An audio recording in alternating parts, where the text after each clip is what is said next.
Hello दोस्तों, तो हमारे यूट्यूब चैनल ओके स्टडी में आपका बहुत बहुत स्वागत है।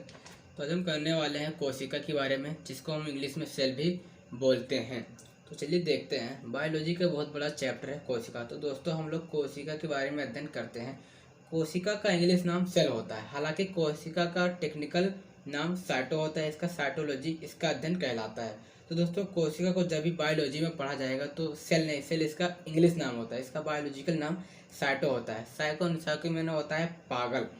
तो बहुत लड़के जानते होंगे कि ये शरीर का सबसे छोटा अंग है और ये सबसे छोटी इकाई है दोस्तों। ये यूनिट ऑफ सेल है, ना कि यूनिट ऑफ बॉडी है। तो सेल कोशिका लैटिन शब्द जिसका छोटा कमरा होता है, और सेल इसका टेक्निकल नाम होता है साइटो, जिसका साइटोलॉजी कहलाता है।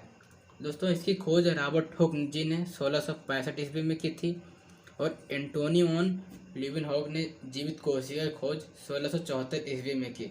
इसका सिद्धांत स्लाइडेन एवं स्वान जी ने दिया था। शरीर कोशिकाओं से मिलकर बना होता था। किसने कहा था दोस्तों? स्लाइडेन और स्वान नामक वैज्ञानिक ने कहा था। अब एक होती है सबसे छोटी कोशिका और एक होती है सबसे बड़ी कोशिका। इसमें दो तरह के क्वेश्चन होते हैं दोस्तों, मानव में सबसे बड़ी कोशिका और सबसे पूरी दुनिया में सबसे बड़ी और सबसे छोटी कोशिका। तो दोस्तों इसका सिद्धांत स्लाइडन एवं स्वान जी ने दिया था। तो इस सबसे पूरी दुनिया में सबसे छोटी कोशिका होती है माइकोप्लाज्मा, जो एक जीवाणु है जिसकी लंबाई होती है 0.3 माइक्रोन होती है। और होती है सबसे बड़ी कोशिका तो शुतुरमुर्ग का अंडा, जिसका व्यास होता है 100 से 150 सेंटीमीटर। अब मानव में देखते तो मानव में देखेंगे तो मानव में सबसे छोटी कोशिका मेल के स्पर्म यानी शुक्राणु, मेल के स्पर्म यानी शुक्राणु की होती है। और मानव में सबसे बड़ी कोशिका फीमेल के ओवम यानी अंडाणु में होती है। और एक होता है सबसे लंबी कोशिका और सबसे बड़ी कोशिका। बहुत लोग तो यही नहीं समझ पाते हैं सबसे लंबी और सबसे छोटी कोशिका क्या होता है। तो अगर आप दिल्ली गए होंगे तो वहाँ देखे होंगे कि लाल किला बहुत बड़ा है और कुतुब मीनार बहुत लंबा है। तो इसी से आप जान लीजिए लंबा और बड़ा में यही अंतर होता है। तो मानव सबसे लंबी कोशिका तो न्यूरॉन होती है, जो दिमाग की कोशिका होती है। तो विभाजन रहित कोशिका, तो विभाजन रहित कोशिका न्यूरॉन होती है दोस्तों। और सबसे तेज विभाजन लीवर का होता है। और हाँ दोस्तों, जो ब्रेन की जो कोशिका होती है उसमें कोशिका विभाजन नहीं होता है। कोशिका विभाजन का मतलब होता है दोस्तों एक कोशिका टूट कर दो नई कोशिकाओं का निर्माण करना। अगर दिमाग में चोट लग जाता है तो जल्दी ठीक नहीं होता। तो दोस्तों पुलिस इसलिए कहती है कि भैया तुम हेलमेट पहनो, क्योंकि ब्रेन में कोशिका विभाजन नहीं होता है। और सबसे तेज यानी इसमें तेज विभाजन होता है लीवर। इसमें लीवर में सबसे तेज विभाजन होता है। अब अपने कोशिका के मेन अध्ययन पर चलते हैं। तो अगर आप एक ईंट को जोड़ते जाएंगे तो दीवार होगा, दीवार से कमरा को अगर अच्छी तरीके से अगर आप सजा देंगे तो एक घर बन जाएगा अच्छी तरीके से। उसी तरह हमारा शरीर है, कोशिका से ऊतक से अंग से शरीर का निर्माण होता है दोस्तों। अब इसकी खोज तो हम सर्वप्रथम रॉबर्ट हुक जी ने 1665 द्वारा मृत कोशिका की खोज की थी, और ये एंटोनी ऑन लीवेनहॉक ने 1674 द्वारा जीवित कोशिका की खोज की थी। तो इसकी परिभाषा अगर कहीं लिखना हो तो ऐसे लिख दो, संसार में बहुत भिन्न भिन्न प्रकार के जीव पाए जाते हैं जो एक दूसरे के बहुत भिन्न भिन्न दिखाई देते हैं, फिर भी ये सभी जीवधारी बहुत छोटी छोटी इकाइयों से मिलकर बने होते हैं, जिन्हें कोशिका कहते हैं। यानी दुनिया में बहुत अलग अलग प्रकार के जीव पाए जाते हैं। ऐसा तो है नहीं कि एक इस तरह के जीव पाए जाते हैं, तो एक दूसरे से भिन्न दिखाई देते हैं, फिर भी ये सभी जीवधारी बहुत छोटे छोटे इकाइयों से मिलकर बने होते हैं, जिन्हें कोशिका कहते हैं। या आप इस तरह से भी कह सकते हैं कि कोशिका जीवधारी की संरचनात्मक में होता है दोस्तों आकृति, क्रियात्मक में होता है उसकी जैविक क्रियाएं। यानी कोशिका जीवधारी की संरचनात्मक और क्रियात्मक इकाई है। तो इसका सिद्धांत पादप वैज्ञानिक मैथियास स्लाइडेन 1838 और 1839 में जंतु वैज्ञानिक यानी थियोडोर स्वान द्वारा प्रतिपादित किया गया, जिसके अनुसार तो देख लेते हैं। प्रत्येक जीव का शरीर एक या अनेक कोशिकाओं का बना होता है। दूसरा पॉइंट है कोशिका सभी जैव क्रियाओं की मूलभूत इकाई है। तीसरा पॉइंट दोस्तों, कोशिका आनुवंशिकी की इकाई, क्योंकि इनके केंद्रक में आनुवंशिक पदार्थ पाया जाता है। दोस्तों आनुवंशिकी और आनुवंशिक में बस इतना ही अंतर होता है कि आनुवंशिकी विज्ञान की वह शाखा है जिसके अंतर्गत हम वंशागत तथा विभिन्नताओं का अध्ययन करते हैं। और आनुवंशिक का मतलब यह होता है दोस्तों कि जनक से उसके पीढ़ी में लक्षणों का हस्तांतरण ही आनुवंशिक होता है दोस्तों।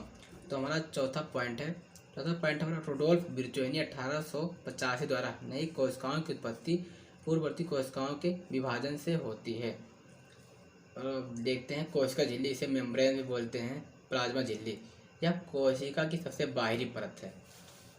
यह कोशिका की सबसे बाहरी परत है जो कोशिका के घटकों को बाहरी पर्यावरण से अलग करती है। प्लाज्मा झिल्ली कुछ पदार्थों को अंदर अथवा बाहर आने जाने देती है। यह अन्य पदार्थों की गति को भी रोकती है। कोशिका झिल्ली को इसलिए वर्णात्मक परिगम झिल्ली भी कहते हैं दोस्तों।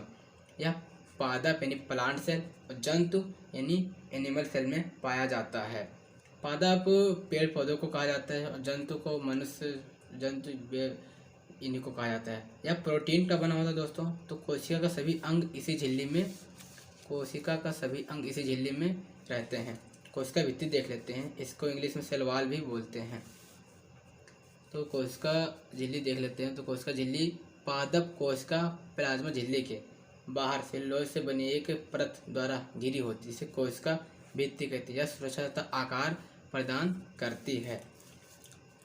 माइटोकॉन्ड्रिया को दोस्तों कोशिका का बिजली घर भी कहा जाता है। इसे याद रखिएगा, ये प्रतियोगी परीक्षा में अक्सर जरूर पूछे जाते हैं। इसका हिंदी नाम सूत्रकणिका, जिसकी खोज अल्टीमेन ने की थी। तो ये कोशिका के ऊर्जा संयंत्र हैं जिनमें एटीपी के रूप में ऊर्जा संचित होती। इनके एंजाइम द्वारा कोशिका में श्वसन होता है और ऊर्जा उत्पन्न होती है। एटीपी का फॉर्म होता है दोस्तों एडेनोसिन ट्राइफॉस्फेट। और अगर एटीपी को ऊर्जा का सिक्का कहा जाता है तो आप इसी से अनुमान लगा लेंगे दोस्तों एटीपी की कितना भूमिका होती है। एटीपी को ऊर्जा का सिक्का यानी कॉइन्स ऑफ एनर्जी कहा जाता है।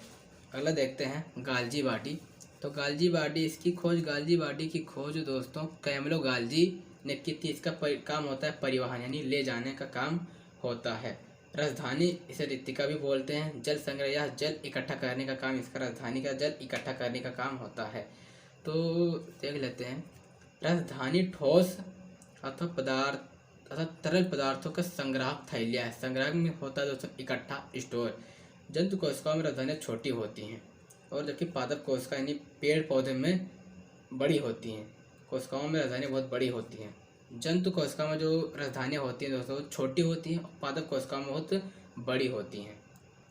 इसकी खोज की थी दोस्तों सर्वप्रथम रिक्तिका की खोज स्पेलेंजेवी ने की थी। उत्पत्ति देख लेते हैं। राजधानी रिक्तिका का निर्माण ईआर की सहायता से पुटकाओं के मिलने से होता है।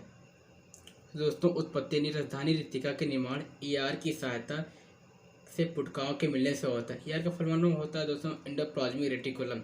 इसकी संरचना होती है, रिक्तिका एक पतली यानी लिपोप्रोटीन से बनी होती है दोस्तों, द्वारा घिरी रहती है, लिटोनोप्लास्ट कहते हैं। यह सबसे पतली झिल्ली होती है। इसमें कोशिका द्रव नहीं पाया जाता है। रिक्तिका में भरे द्रव को कोशिका रस यानी सेल सैप कहते हैं। सेल सैप में अनेक प्रकार के अजैविक पदार्थ भरे होते हैं, जैसे कार्बोहाइड्रेट्स, अमीनो अम्ल, कार्बनिक अम्ल, खनिज लवण, वसा, वड़त और घुलित अवस्था में होते हैं दोस्तों। देख लीजिए, इसे टोनोप्लास्ट कहते हैं और जो इसमें भरा होते से अजैविक पदार्थ कहते हैं। तो मेन देख लेते हैं दोस्तों। फलो व फोलो की कोशिका की रिक्तिका में वर्णक घुला रहता है। तो दोस्तों अगर हमारा चैनल अगर सब्सक्राइब ना किया हो तो कर लें। अगर वीडियो आपको पसंद लगी तो लाइक कर दें, ताकि जैसा ही इसका दूसरा पार्ट अपलोड करें उसकी नोटिफिकेशन तुरंत आप तक पहुंच जाएं। तब तक के लिए जय हिंद, जय भारत।